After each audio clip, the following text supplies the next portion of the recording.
하나님의 말씀 함께 보도록 하겠습니다. 사무엘하 11장 1절 그리고 2절 말씀을 한번 보도록 하겠습니다.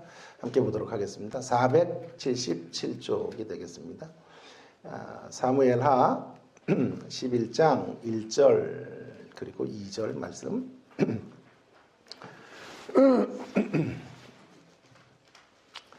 함께 같이 읽도록 하겠습니다. 사무엘하 11장 1절과 2절 한 목소리로 같이 읽겠습니다. 시작. 그 해가 돌아와 왕들이 출전할 때가 되매 다윗이 요압과 그에게 있는 그의 부하들과 온 이스라엘 군대를 보내니 그들이 암몬 자손을 멸하고 랍바를 에워쌌고 다윗은 예루살렘에 그대로 있더라. 저녁 때에 다윗이 그의 침상에서 일어나 왕궁 옥상에서 거닐다가 그곳에서 보니 한 여인이 목욕을 하는데 심히 아름다워 보이는지라. 아멘. 제가 만일 오늘 본문 중에 2절을 묵상하면서 이렇게 묵상에 대한 내용을 적었다고 가정해 보십시다. 다윗처럼 옥상을 거닐지 말자. 더욱이 무릎이 좋지 않으니까 옥상을 거닐지 말고 평지를 걷자. 그렇게 제가 많이 큐티를 했다면 어떻겠습니까? 말이 되지 않죠?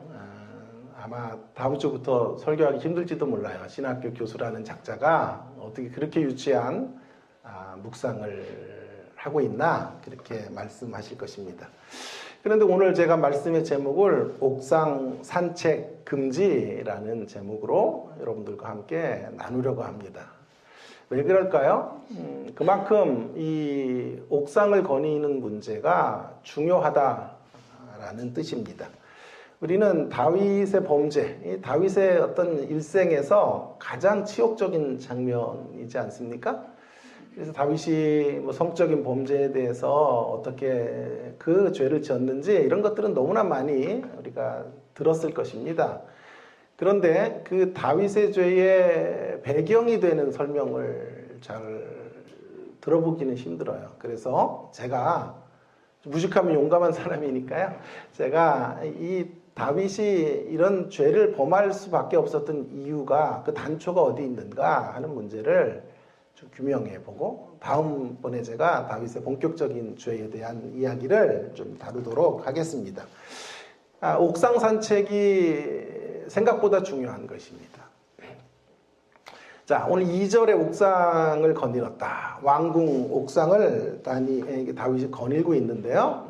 자, 이 2절을 잘 보려면요. 2절이 3절 앞에 있고 그 앞에 또 1절과 10장이 있다는 것을 여러분이 기억하셔야 합니다. 그래서 먼저 3절 이후의 내용들과 연관해서 본다면 이제 본격적으로 범하게 될 다윗의 죄의 모습, 실상, 그의 삶에서 지워버리고 싶었던 한순간 밧세바를 취하고 밧세바를 취한 것이 문제가 아니에요. 더 큰 문제가 있는데 우리아를 죽였어요.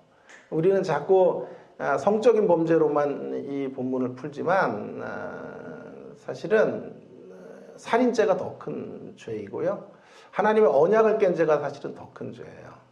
어쨌든 그의 인생의 가장 어두웠던 한 장면이 전개되는 것이죠. 그런데 2절의 옥상 산책이 그 발단이 되었다. 그 단서가 될 수 있다라고 하는 것을 제가 말씀드리고 싶어요. 자, 이제 2절 앞부분으로 좀 넘어가 보도록 하겠습니다. 2절 앞에는 1절이 있고요. 10장이 있습니다. 원래는 10장을 가지고 설교를 좀 하려고 했는데 본문을 여기를 잡고 10장으로 건너가는 게 좋겠다 생각이 들었습니다. 자, 이제 더 꼼꼼히 한번 따져보십시다. 2절의 내용 앞에 뭐가 있냐 하면 1절의 내용이 있는데요.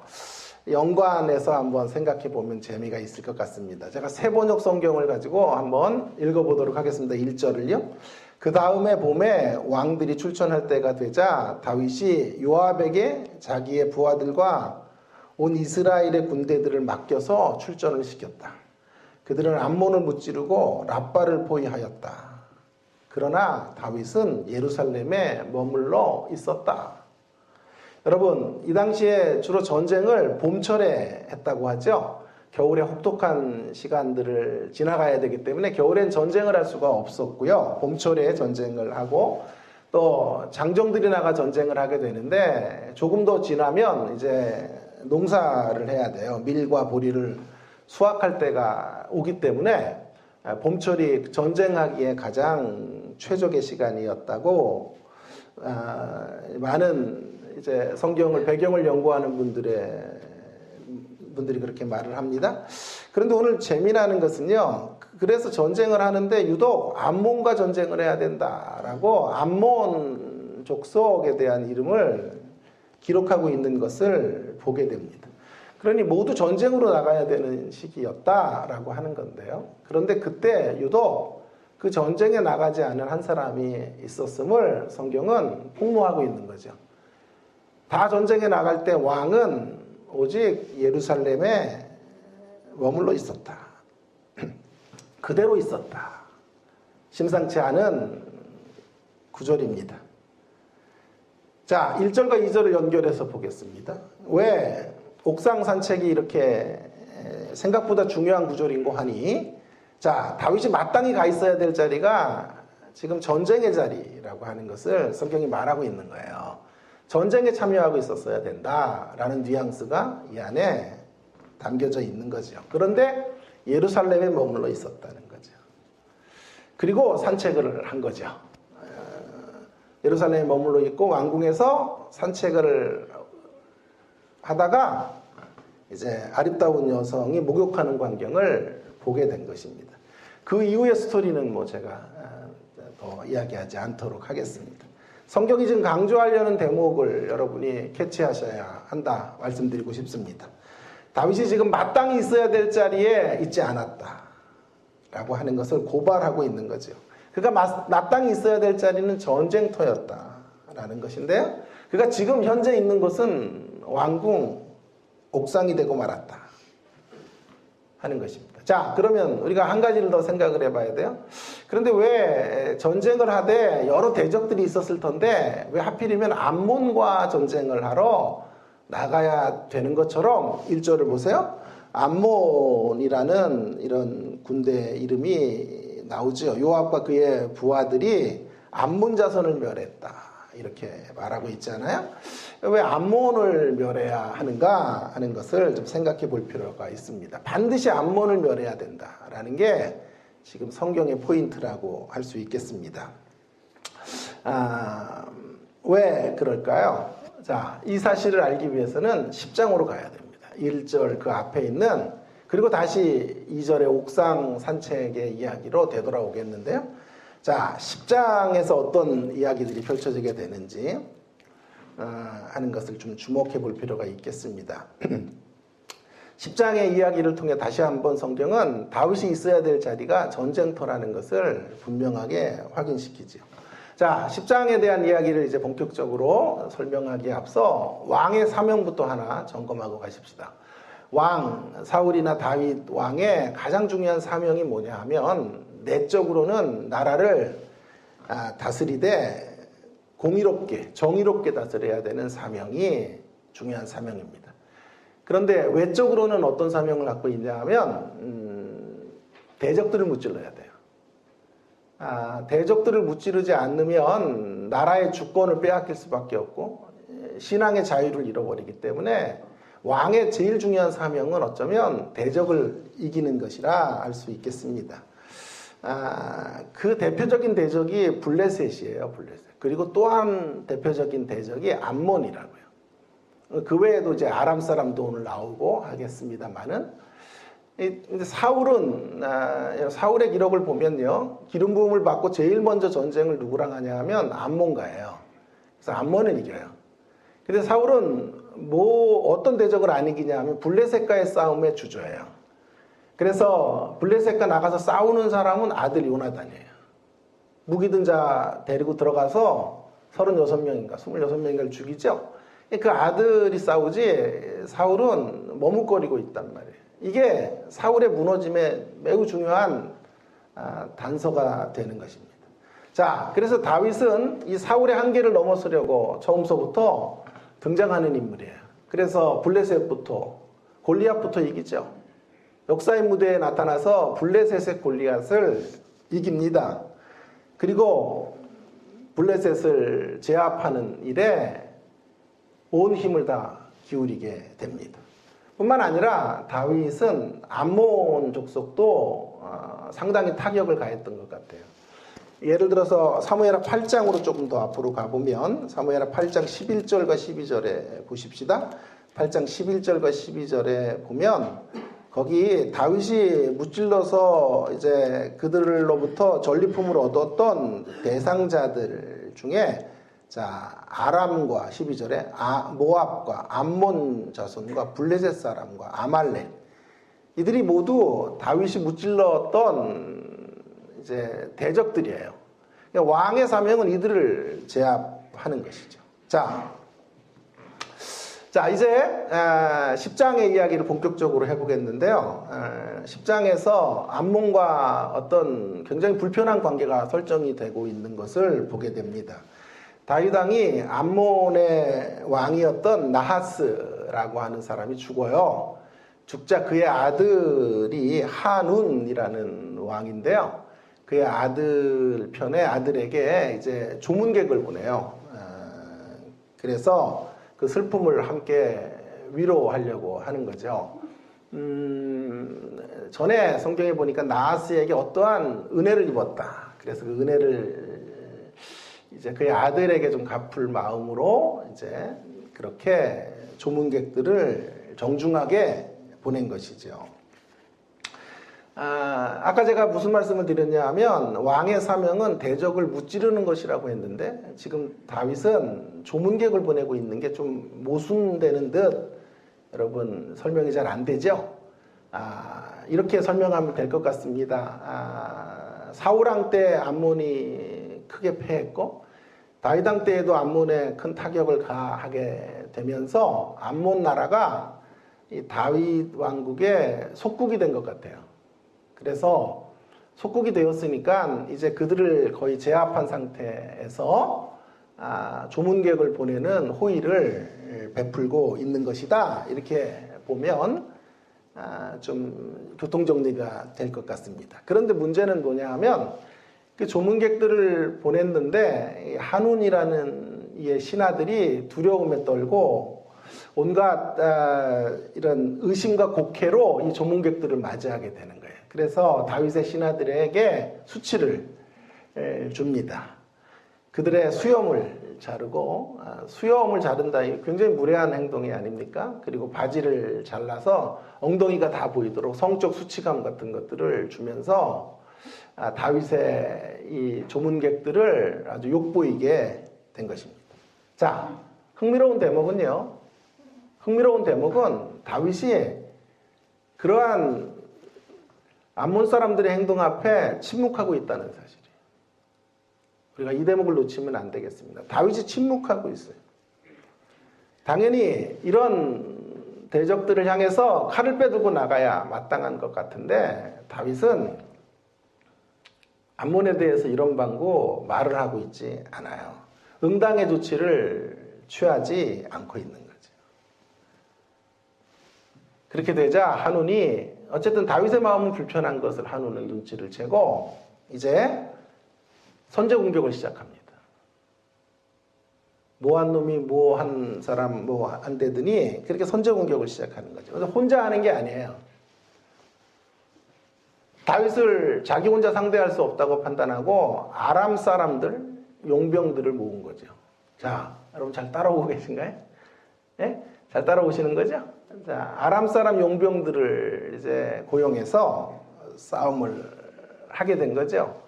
전쟁의 일선에는 누가 있냐면 아람 사람들을 배치하고 유리한 고지, 그러니까 안전한 고지에는 암몬의 세력들이 있는 거예요. 자, 그렇게 전쟁이 발발합니다. 그런데 다윗이 10장 7절에서 14절에 보시면 다윗이 이 전쟁에 참여하지 않아요. 마땅히 이 전쟁에 나가야 하는데 여전히 소극적이에요. 대신에 요압과 그의 동생 아비새를 보내서 그들로 이기게 한다고요. 그래서 전쟁이 일단락 지어졌어요. 어떻게 해요? 아람의 용병들이 크게 패하고 암몬 사람들이 도주를 한 거예요. 그러니까 요압의 군대들이 되돌아온 거죠. 이런 상황에서 아람 사람들이 전쟁에 패하고 나서 이러다 안 되겠다 해서 더 힘을 규합해요. 그래서 모든 군사들을 모아서 아람 사람들이, 암몬이 아니에요. 아람 사람들이 다시 공격을 감행해요. 그때 이제 다윗이 비로소 전쟁에 나가서 승리를 하게 된 거죠. 그리고 그런데 보세요, 여러분. 그런데 10장 19절 하반절에 보십니다. 10장 19절을 제가 한번 읽어볼게요. 하닷 에셀에게 속한 왕들이 자기가 이스라엘 앞에서 패함을 보고 이스라엘과 화친하고 섬기니 그러므로 아람 사람들이 두려워하여 다시는 암몬 자손을 돕지 아니하니라. 여러분, 굉장히 의미심장한 구절인데요. 지금 이 전쟁에서 크게 타격을 입은 사람들은 사실상은 전쟁을 시작한 족속은 암몬 족속인데요. 피해를 당한 사람들은 아람 사람들이라고요. 그죠? 주여. 자, 아람 사람들이니까 아직 암몬 족속은 어떤 이 전쟁을 통한 아주 대대적인 피해가 없는 거죠. 그죠? 그러니까 암몬이 여전히 건재한 거예요. 그리고 아람 사람들은 이제 더 이상은 암몬을 못 돕겠다 이렇게 선언하게 된 거죠. 그리고 이제 11장 1절에 들어오는 거예요. 다시 봄이 되어서 이제 왕들의 전쟁들, 왕들이 출전할 때가 되면 자, 이제는 이제 누가 나가야 돼? 아직 암몬에 대한 징벌을 하지 않았으니까. 그리고 그 대적이 이런 호의를 이렇게 수치로 만들어 버렸으니까 그들을 향한 마땅한 선제 공격이 있어야 돼요. 그들을 무너뜨리는 게 다윗의 사명인데요. 다윗이 보세요. 나가지 않는 거예요. 암몬과의 전쟁에서 아예 발을 빼는 거예요. 그리고 이번에도 역시 1절에 보세요. 암몬과 나가서 싸우는 일을 요압과 그의 부하들이 하도록 한 것이죠. 그리고 그는 예루살렘에 머물러 있는 거죠. 자, 예루살렘에 머물러 있는 동안에 왕궁을 거닐다가 여인을 보고 그 다음에 이야기는 여러분이 잘 아시죠? 이런 그의 인생에 가장 큰 오점을 남기는 죄악의 자리로 떨어지게 된 것이죠. 자, 정리해 볼까요? 제가 좀 무슨 말씀을 드리려고 했던 것인가? 보세요. 다윗은 내내 소극적이에요. 그죠? 암몬의 사람들이 한운이라는 이가 다윗의 군대들, 조문객들에게 수치를 주었을 때 불연히 일어나야 되는데 일어나지 않죠. 전쟁이 발발해도 요압을 보내죠. 끝내 전쟁에 나가긴 했지만 이제 가장 중요한 사명인 암몬을 징벌해야 되는데 그 암몬을 징벌해야 될 때가 찾아왔음에도 불구하고 다윗은 전쟁터에 나가지 않아요. 그리고 그 전쟁터를 향해서 내보낸 사람은 요압 장군인 거예요.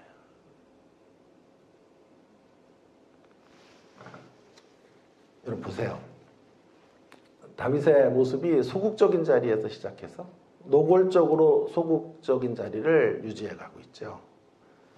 그리고 나서는 어떻게 되나요? 왕궁을 거닐죠. 노골적으로 이제 안 나가죠. 그리고 나서는 적극적으로 밧세바를 취하는 자리로 나아가게 되는 거죠. 죄를 향해서. 그러니 마땅히 있어야 될 자리에 적극적으로 나가지 않으면서 마땅히 서 있어야 되는 안 되는 자리를 적극적으로 끌어안는 이러한 모순적인 다윗의 모습으로 나아가게 된 것이죠. 그래서 죄를 범한 거예요. 소극성에서 노골적인 소극성으로. 예루살렘에 머물러 있는 게 노골적인 소극성이에요. 그러다가 그 권태와 무기력의 자리에 주저앉아 있다가 이제 적극적으로 눈이 밝아져요. 밧세바를 보고 눈이 밝아져서 죄를 향하여 불타오르고 있는 엉뚱한 적극성의 다윗을 보는 것입니다. 여러분 아시는 것처럼 다윗은 후궁이 많아요. 후궁이 되게 많았어요. 죄송한 말이지만 밧세바 같은 여인들이 많았단 말이에요. 얼마든지 그의 힘으로 밧세바 같은 여인을 취할 수 있어요. 그런데 왜 이렇게 된 것입니까? 왜 이렇게 어처구니 없는 죄를 범하고 만 것입니까? 소극성이 낳은 비극이다 라고 저는 말하고 싶어요.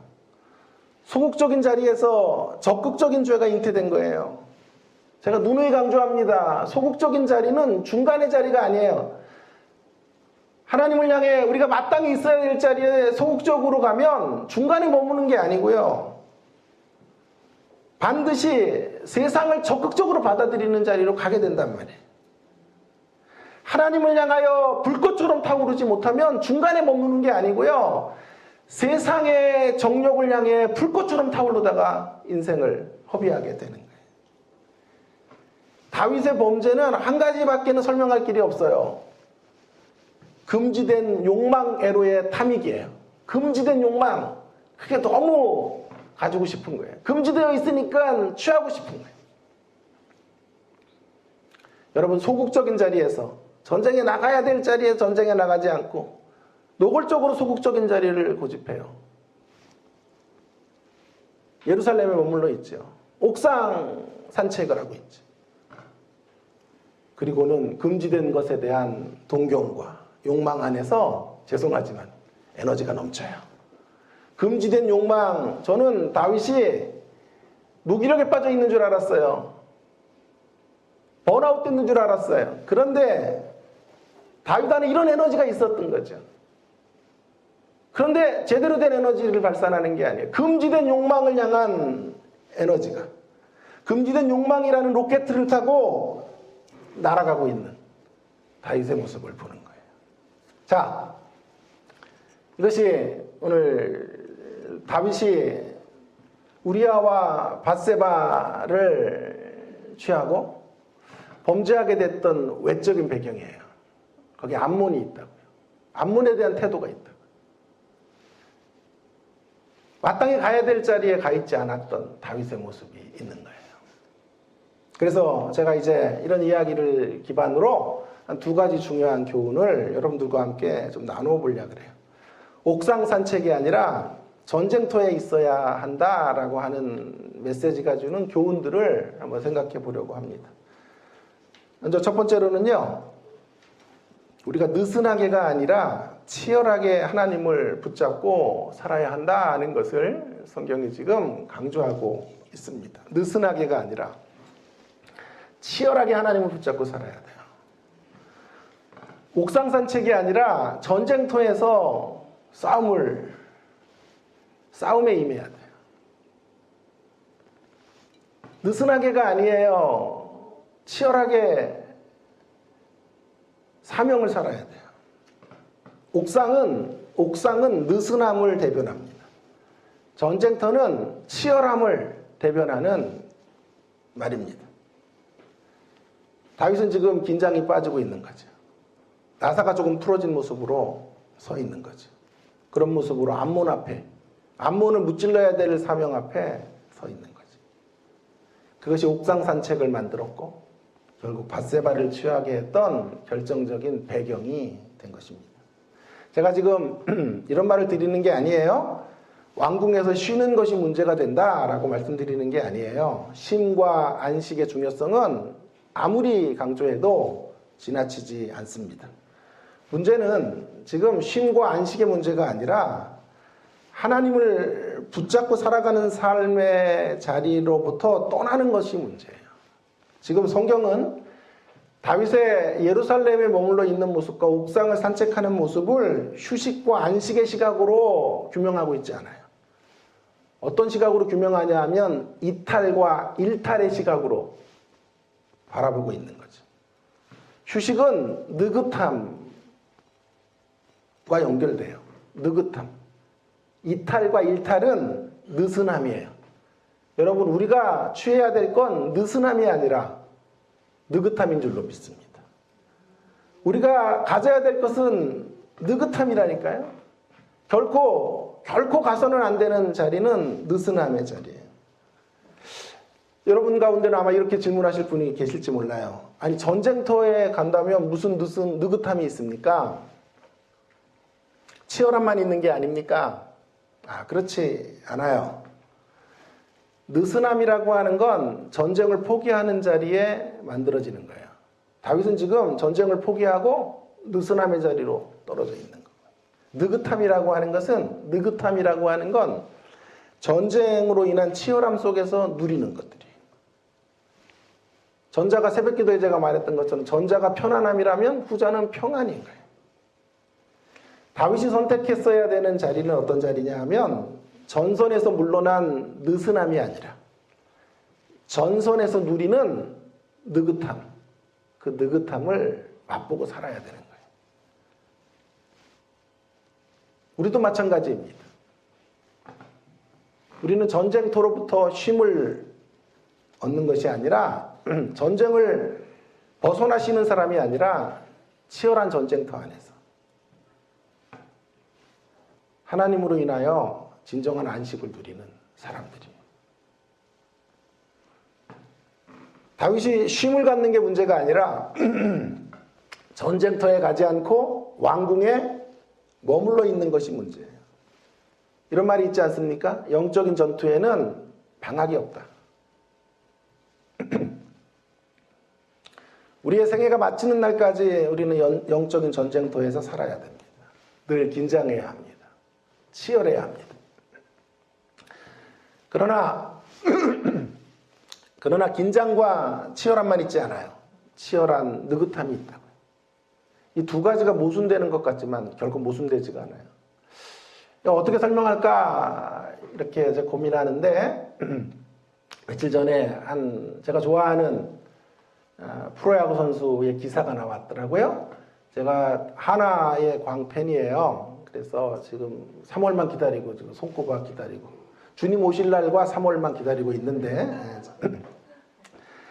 김태균 선수인데요. 하나의 20년째 4번 타자를 쳤던 4번 김태균이에요. 근데 작년에 성적이 너무 저조한 거예요. 이유가 무언지 인터뷰를 하는데 아마추어 시절부터 30년 동안 강타자로 최고의 타자로 한 팀에서 20년을 또 프로 생활을 한 거예요. 그러니 얼마나 실력이 출중했는지 몰라요. 해마다 3할대 이상을 친 거죠. 그런데 작년에 어떤 일이 벌어졌냐 하면 처음이래요. 19년 동안은 경기장에 나가는 게 즐거웠는데 경기장에 나가는 게 지옥 가는 것 같이 싫더래요. 그래서 2020년도의 키워드가 뭐냐 하면 줄기기예요. 줄기기. 줄기기를 회복해야 돼요. 여러분 타석에 서면 그 중압감이 뭐 장난 아니겠죠. 그죠? 제가 이렇게 한 30분 모여있는 자리에 쓰는데도 제 안에 중압감이 큰데 수많은 관중, 또 TV로 시청하는 어마어마한 관중들 앞에서 4번 타자로 나가서 강속구 투수들을 150km 정도 던지는 투수들의 볼을 쳐내서 점수를 얻고 팀을 승리를 이끌어야 된다는 중압감이 얼마나 크겠어요. 그런데 지난 19년 동안은 즐겼다는 거예요. 즐기면서 프로야구 선수 생활을 했다는 거죠. 경기는 치열한 건데 어떻게 즐길 수 있냐고요. 근데 그 즐김이 빠지니까 느슨해지더라고요. 그래서 이 얘기가 다윗과 연결이 되는구나. 예화가 안 좋아요. 별로 그렇게 잘. 여러분, 전쟁터에서 즐길 수 있다는 것을 제가 말씀을 드리는 것이죠. 즐김이 빠진 전쟁 혹은 전쟁을 포기한 그런 즐김은 느슨함이에요. 느슨함.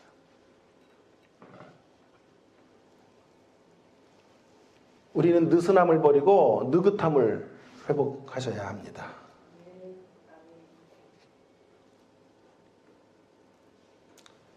부하들이 모두 전쟁에 나가야 되는데 그 전쟁을 진두지휘해야 되는데 다윗은 못 나가겠다 그런 거예요. 아, 나는 이제 못해. 난 지쳤어. 그때 다윗이 부른 노래가 있어요. 땡벌이에요.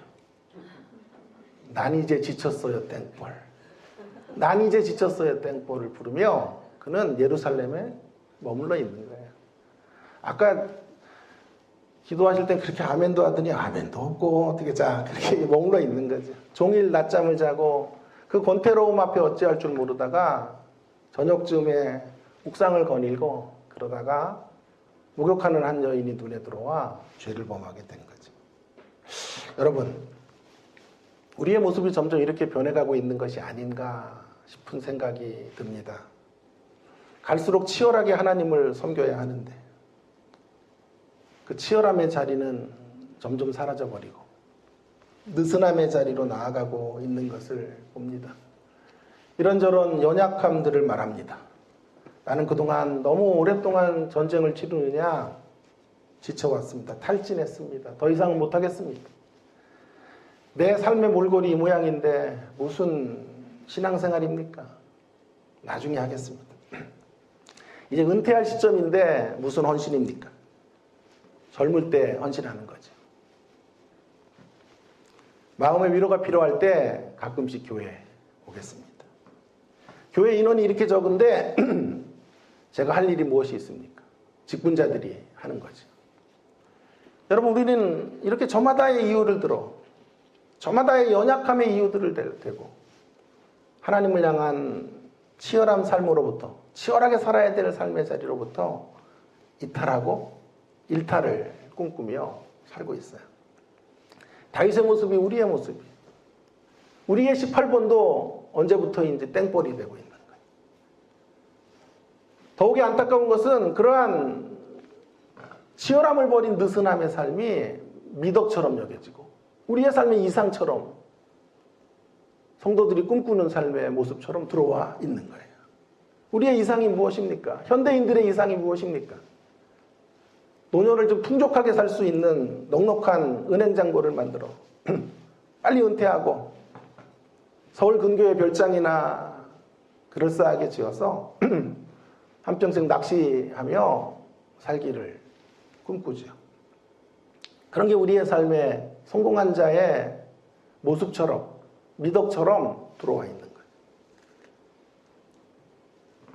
왕궁 산책하면서 다윗처럼 살고 싶은 것입니다. 이런 시대의 분위기를 향하여 성경이 뭐라고 말합니까? 오늘 본문은 분명히 말합니다. 그래서는 안 된다는 거죠. 이런 다윗의 모습은 결코 우리가 부러워해야 될 부러움의 모습이 아니에요. 부끄러운 모습이라는 것을 성경이 지금 강조하고 있어요. 골든 스미스라고 하는 신학자가 이런 말을 했더군요. 한계에 대한 허위의식을 용납해서는 안 된다. 한계에 대한 허위의식을 용납해서는 안 된다. 지혜로운 사람은 이런 한계에 정면으로 맞서는 법을 배운다. 여러분, 한계에 대한 허위의식에 우리 자신을 내어주지 않기를 바랍니다. 한계를 용납하지 말기를 바랍니다. 한계에 대하여 정면으로 맞서는 우리가 될 수 있기를 주의 이름으로 간곡히 부탁합니다. 온갖 변명들을 열거하며 느긋한 치열함을 포기하고 느슨한 삶을 원하지 마십시오. 생애가 끝나는 날까지 우리는 옥상을 거닐지 말아야 합니다. 치열한 전쟁터에서 살아내야 합니다. 영적인 전쟁터를 일탈하는 이탈과 일탈을 원하지 말아야 합니다. 생애의 마지막 순간까지 하나님의 사역에 지혜롭게 참여해야 합니다. 요람에서 무덤까지 하나님의 사역을 위하여 달려가야 합니다. 하나님을 향한 치열한 삶은 어떤 순간에도 약화될 수 없습니다. 인생의 단계나 시기마다 다르게 표현될 뿐이에요. 본질은 하나님을 향한 치열함이에요. 그러나 그것이 표현되는 형태나 표현이 외적으로 달라질 뿐입니다. 우리는 영적인 전투를 끝까지 싸워야 하는 사람들입니다. 은퇴하면 영적 전투를 쉬는 게 아닙니다. 느슨하지 않게 느긋하게 치열한 삶을 사는 거죠. 노년에 이르러서도 우리는 여전히 하나님으로 인하여 고동치며 살아야 합니다. 지팡이를 짚고라도 영적 전투의 최일선에 서야 하는 것입니다. 제가 전에 요엘서 말씀 인용하면서 사도행전에 베드로가 설교를 하죠. 이렇게 베드로가 외칩니다. 내가 내 영을 모든 육체에 부어주리니 너희 자녀들은 예언할 것이요 너희 젊은이들은 환상을 보고 너희 늙은이들은 꿈을 꾸리라. 여기 이상하다 그랬어요. 젊은이들이 꿈을 꿔야 될 것 같은데 성경은 너희 늙은이들이 꿈을 꿀 것이다. 젊은이들은 환상을 보고 늙은이들은 뒤에 잠잠히 앉아 있어라가 아니에요. 침묵하고 있어라가 아니에요. 젊은이들이 환상을 보고 너희 늙은이들이 꿈을 꿔야 된다. 꿈은 젊은이들과 어울리는 단어가 아닙니까? 그래서 제가 원어적으로 이게 잘못된 번역인가 찾아보았는데 정확한 번역이에요. 왜 젊은이들이 꿈꾸는 게 아니라 늙은이들이 꿈을 꿔야 될까요? 자녀들에게 나는 이제 다 살았으니 너희나 좀 잘해. 그럴 수 없단 말이에요. 마지막까지 꿈을 꿔야 될 사람들이 부모의 세대예요. 늙은이들이 젊은이들처럼 뛰어가며 꿈을 이뤄가지 못해요. 100m 달리기 하듯 그렇게 달려가지는 못해도요. 꿈을 포기할 수는 없어요. 우리의 생애가 마치는 날까지 우리는 꿈꾸는 사람들이어야 돼요. 어떤 꿈을 꿔야 될까요? 하나님과 깊어지는 꿈. 마지막 숨결이 다하는 날까지 믿음을 지키며 살아가는 법들을 보여주는 꿈, 이런 꿈들을 꿔야 돼요. 앞선 세대가 꿈을 꿔줘야, 먼저 목사된 자들이 꿈을 꿔야, 늙은이들이 꿈을 꿔야, 부모님들이 꿈을 꿔야 자녀들이 꿈을 꾸는 거예요. 다음 세대가 꿈을 꾸게 되는 거예요. 다시 강조합니다. 환경 탓, 사람 탓, 나이 탓 그런 거 하지 마십시오. 이런저런 한계에 대한 핑계를 대며 옥상에 올라가지 말기 바랍니다. 한계에 대한 허위의식을 넘어서기를 바랍니다. 이런저런 한계는 사실은 현실적 한계가 아닌지 모르겠어요. 내가 한계라고 여길 때가 더 많아요. 내가 한계라고 여기는 것이 실제로 한계가 아니죠. 근데 내가 한계라고 여기기 때문에 한계처럼 느껴지는 거죠. 설사 한계를 맞이하고 있다 그래도 염려할 필요가 없어요. 교회는 작고 내 나이는 많고 사람들의 생각은 다르고 삶은 공고하다. 그래도 염려하실 필요가 없어요. 우리는 한계 때문에 무너지지 않아요. 우리의 한계를 주님께 맡겨드리면 주님은 새로운 드라마를 우리와 함께 연출해 가실 수 있는 분이십니다. 다윗이 목동으로 전쟁에 나갔죠. 야, 양치는 놈이 여기 합당하지 않다고 말했으나 그가 그 자신의 한계를 하나님께 올려드리자 양치는 기술로 물맷돌로 골리앗의 이마에 정중앙을 마치고 이스라엘에게 승리를 허락해 준 거죠. 여러분, 제가 2016년 8월 21일 레아의 하나님이라는 설교로 주일 설교를 시작했더군요. 그 전주 토요일, 그 전날 토요일 날 제가 토요 설교를 하고 2016년 8월에 설교를 했으니까요. 4년 가까이 제가 설교를 한 셈이죠. 우리 교회 설교하는 동안에 또 작곡근 사역에 인볼브하는 가운데 여러 갈등이 정말 많았습니다. 아픔도 있었습니다. 너무 귀한 분들이 떠나가는 모습들을 보면서 참 안타까웠습니다. 교회에 대한 이런저런 비판의 소리들도 수도 없이 들었습니다. 태생적이고 구조적인 한계가 있다. 그런 이야기들도 얼마나 많이 저에게 떠나가는 분들이 말했는지 모릅니다. 그렇게 본다면 문제가 없는 교회는 아니죠. 그러나 제가 보기에는요, 우리가 하나님을 향해 치열하게 살고 싶은데 살 수 없을 정도의 그런 의지를 꺾는 정도의 한계를 가지고 있는 교회는 아니라고 생각해요. 감정이 조금 안 맞고 생각의 차이가 있고 그것을 표현해내는 표현의 그릇들이 좀 다르죠. 그러나 그것 때문에 하나님을 향한 헌신을 포기할 만큼 한계가 있는 정도의 문제 있는 교회는 아니라고 생각합니다. 가만히 돌아보면요, 사실 우리 교회만한 교회도 흔하지 않아요. 서목사님하고 저하고 신구조합이 잘 맞지 않아요? 여러분, 이렇게 마음을 맞추기가 쉬운 문제는 아니죠.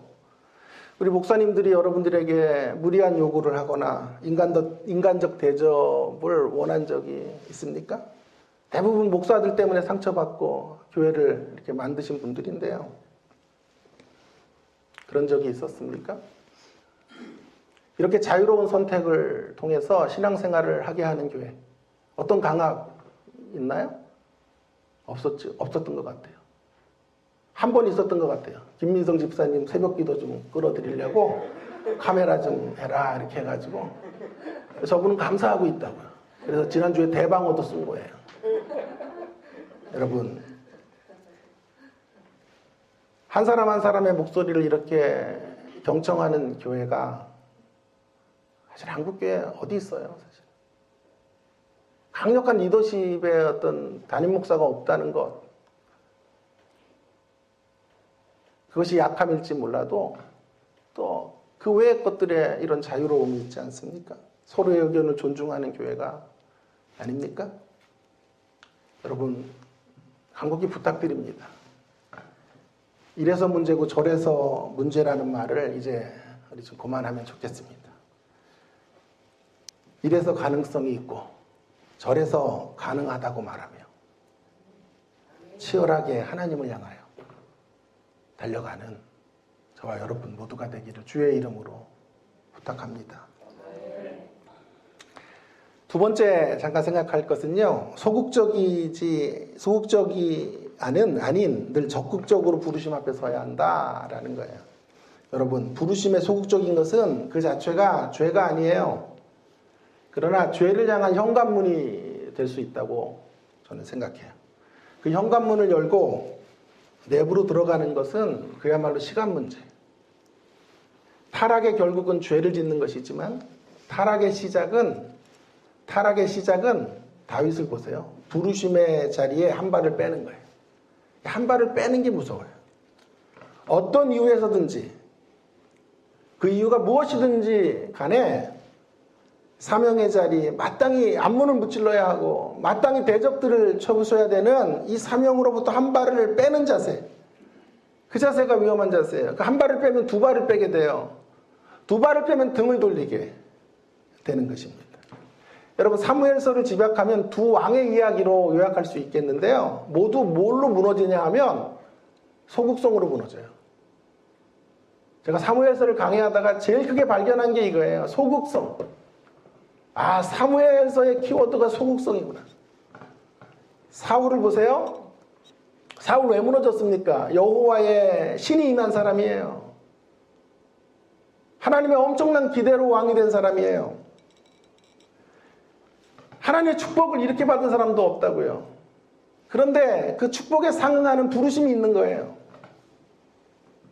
남다른 하나님의 임재와 축복에는 반드시 남다른 부르심이 있는 거예요. 무엇보다도 대적들을 무찔러야 하는데 암몬을 무찌르는 기사는 있는데 블레셋을 초토화시키는 기사가 없어요. 그래서 마지막에 블레셋의 궁수에 의해서 쏘는 화살에 맞아 죽는 거예요. 여러분, 다윗은 어떻습니까? 소극성. 적극적으로 나가서 싸워야 될 자리에 소극적으로 발을 뺀 거죠. 거기서부터 사울의 미끄러짐이 시작되는 거예요. 뭐 어마어마한 죄로부터 시작되는 게 아니라 해야 될 일들을 마땅히 감당해야 될 일들을 감당하지 않는 그 소극적인 자세, 거기서부터 타락의 현관문들이 열리게 되는 거예요. 다윗도 어땠습니까? 다윗 왜 무너졌어요? 그의 인생에 이런 추락이 왜 이루어진 거예요? 이렇게 멋진 하나님의 사람이 그렇게 많은 궁녀를 거느리고 자신이 원하면 얼마든지 밧세바와 같은 여자들을 수없이 거느릴 수 있었던 사람이 왜 이렇게 어처구니 없는 죄를 범하고 만 것입니까? 그 단초가 암몬과의 전쟁에서 소극성이에요. 블레셋을 무찔렀으나 웬일인지 그는 암몬에 대해서만은 소극적인 자세를 취하게 된 거죠. 그리고 지쳤다고 말하는 거죠. 전 지친 줄 알았어요, 다윗이 정말. 그런데 밧세바를 취하고 우리아를 제거하려고 하는 그 주도면밀한 열정, 그 불타오르는 그런 어떤 정열을 다윗은 갖고 있었더라고요. 지친 게 아니에요.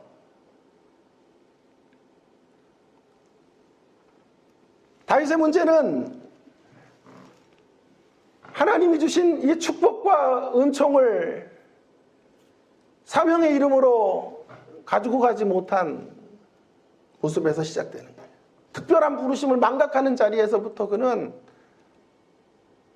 타락의 길로 들어가게 되는 거예요. 물론 다윗은 달랐어요. 나중에 회개로 돌아와요. 사울은 못 돌아와요. 그러나 다윗은 돌아오게 된 거죠. 그는 슬그머니 암몬과의 싸움에서 한 발을 뺍니다. 그것이 무서운 거예요. 거기서부터 또 한 발을 빼게 되고 이제 왕궁을 거닐게 되고 그것으로 적극적으로 죄를 받아들이는 자리로 나아가게 되는 것이죠. 사실 한 발은 더 들여놨어야 돼요. 그것이 다윗이 살아야 될 삶의 모습이었던 것입니다. 사랑하는 여러분, 우리 자신들을 한번 좀 곰곰이 생각하고 점검해 보면 어떨까요? 부르심에 대한 소극성의 문제 앞에 우리 자신들을 성찰해보는 이 오후 시간이 되면 좋겠습니다. 사울과 다윗에게 여호와의 신이 임하고 기름 부음이 있듯이 여러분 우리에게도 남다른 은총과 선물들이 주어진 사람들이에요. 위로부터 우리가 얼마나 큰 은총의 선물들을 받고 사는지 몰라요. 제가 말씀드렸죠? 여러분 우리가 누리는 이 삶이 전 인류 역사를 환산해서 우리가 사는 삶의 수준을 말한다면 최상류층이에요. 컴퓨터 한 대를 소유할 수 있었던 사람은 이 전 인류 역사 속에 1%도 안 돼요. 그런 축복을 받고 있는 거죠. 남다른 축복을 주셨어요. 남다른 축복에는 남다른 부르심이 있는 거예요. 그런데 늘 우리는 그 부르심 앞에 소극적이에요. 그리 많은 이김과 승리를 허락해 주셨음에도 불구하고 아직도 뭐가 배고픈 사람들처럼 그렇게 더 많이, 더 높이, 더 멀리 나가려고만 하는 것입니다. 그런 삶을 위해서 하나님을 필요로 하는 것뿐 그 이상의 경지로 나가지 못하는 거죠. 왜 더 멀리, 더 깊이, 더 높이 날아가려고 하시는 거예요? 달려가려고 그러시는 거예요. 다윗처럼 살고 싶은 거죠? 왕궁 옥상을 거닐며 한평생 유유자적하게 느슨하게 살고 싶은 것입니까? 하나님이 금지하신 옥상 산책을 그렇게 열망하고 있는 것이 아닙니까? 저는 여러분에게 묻습니다. 정말 우리는 우리를 향하신 하나님의 부르심, 소명, 사명에 응답하며 살아가고 싶은 마음이 있는 것입니까? 우리가 이 물음에 진지하게 답할 수 없다면 우리의 예고된 수순은 다윗의 길입니다. 소극적으로 시작해서 그것이 자라나고 왕궁을 거니게 되고 마침내는 세상의 유혹에 빠져 욕망의 시녀로 살다가 우리의 생애를 마치게 되는 것입니다. 이 시간 저는 그리스도의 심장으로 여러분 앞에 권면합니다. 돌아서시기를 바랍니다. 우리가 가야 될 길은 오늘 본문에 다윗이 걸어갔던 그 길이 아닙니다. 그 정반대편의 길. 느긋한 치열함의 길로 나아가셔야 하는 것입니다. 우리가 가야 될 두 가지 이야기를 잠깐 할게요. 하나는 하나님 나라를 향한 부르심, 또 하나는 교회를 향한 부르심. 하나님 나라 백성으로의 부르심. 우리는 세상 나라에 있지만 이 세상 나라에 이끌려가는 자들이 아니에요. 이 세상에 있는 하늘교회라니까요. 하나님 나라의 가치를 구현하는 사람, 하나님 나라의 비전을 따라 사는 사람. 그 비전의 사람으로 만들어져 가는 일에 전력을 다해야 돼요. 또 한 가지는요, 교회를 향한 부르심이에요. 하나님의 나라가 교회보다 크다라는 것은 익히 들어서 아실 것입니다. 그러나 저는 하나님의 나라와 교회가 분리되거나 대립적 시각으로 그려져서는 안 된다고 수도 없이 말하는 사람이에요. 하나님 나라 비전 없이 교회가 세워놓는 비전은 문제가 커요. 그러나 반대로 교회를 통하지 않고 하나님의 나라를 이루어낸다는 것도 불가능한 일이에요. 이론적으로는 가능해요. 교회 없이도 예배 드릴 수 있다. 이론적으로는 가능해요. 인터넷 예배 드리면 되는 거 아니에요. 교회를 통과하지 않고 내가 사명을 향해서 직접 나가는 것, 이론적으로는 얼마든지 가능한 거지만 실질적으로는 이루어낼 수 없는 일이에요. 그림의 떡과 같은 이야기. 우리 교회의 이상이 뭐냐 하면요, 흩어지는 교회, 생활 예배를 드리는 교회. 저는 이 이상이 좋다고 생각해요. 그러나 그 이상이 이루어지려면 한 가지 전제 조건이 있어야 돼요. 흩어지기 전에 예배 안에서 모여야 돼요. 예배 안에 열기를 회복해야 돼요. 예배의 다이나믹을 경험하지 못하면 흩어질 수가 없어요. 흩어져도 세속화되는 것이고 다윗의 범죄의 길로 걸어가는 수순을 밟는 것에 불과해요.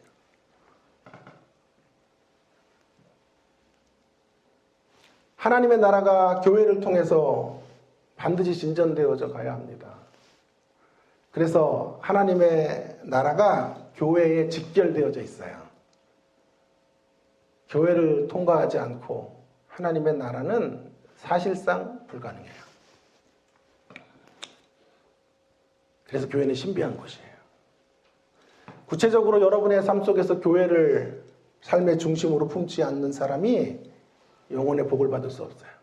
육신의 복을 몇 가지 받을 수 있을지 몰라도 영혼의 강건함, 축복을 받아 누릴 수는 없는 것입니다. 하나님을 고마워하는 인생 정도가 아니라 하나님이 고마워하시는 인생 되기를 바랍니다. 하나님 고맙습니다가 아니라 하나님이 참 고맙다. 우리를 바라보시면 참 고맙다.